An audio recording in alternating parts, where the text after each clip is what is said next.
Atid ko yung hipag ko. Ayan siya sa last line, oh. Naka-sweatshirt kasi nilalamig kanina. Pero parang puno na yung bus. Nasa ano pa naman, sa taas. Hatid ko siya, tapos doon naman ako sa aking linya sa kabila. Ay, may isa pa din. 60-40. Ay, mas maganda to, hindi puno. So, yun ngayon. Ako na rin. Bili muna ako ng tinapay, guys. Ayan, guys. After nating ihatid ang aking hipag, ako naman ay... Oopsie, wait. May sasakyan. Kasi wala kasing ano dito. Walang pedestrian. Bibili ako ng tinapay para sa breakfast tomorrow. Diba? Pawis na pawis. Ang init-init. Tara na. Ayan. Ayun. Agad-agad. Ayan yung bakery sa harap lang.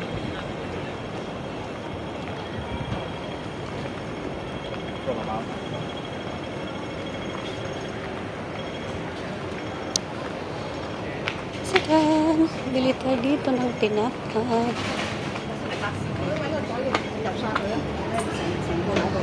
Ay, ubos na. Ubos na. May binibili ako dito, ubos na, oh.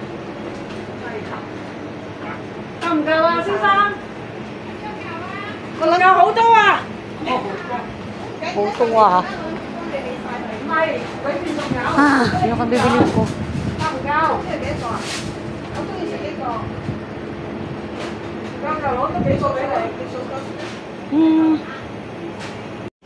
After that, pila na tayo.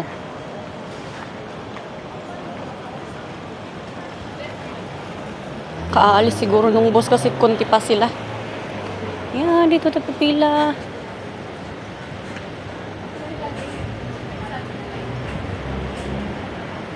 At ito na nga mga kaibigan, tapos na ang ating day off. Tayo naman ay pauwi na. Trabaho na naman bukas, ganoon talaga ang life, di ba?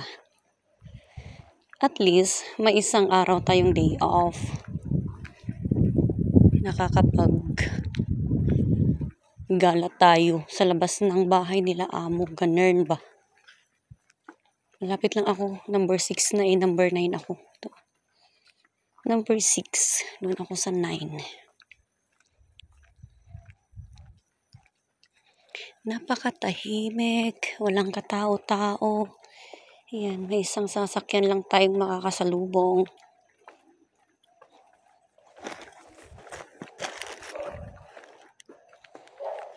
Ay, nag-park siya. Ay, kapitbahay pala namin yun.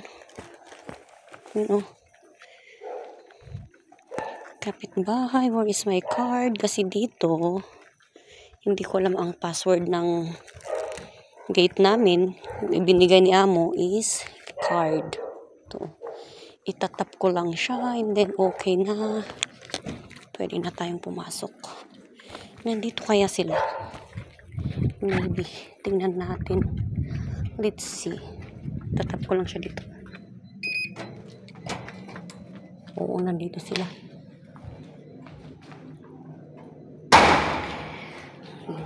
Nandito na tayo.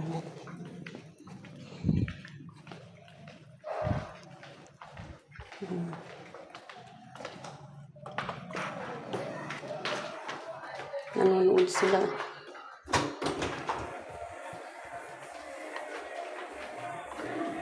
Hello. Hi. Hi, everyone. Hi. You're done? Yes. Okay.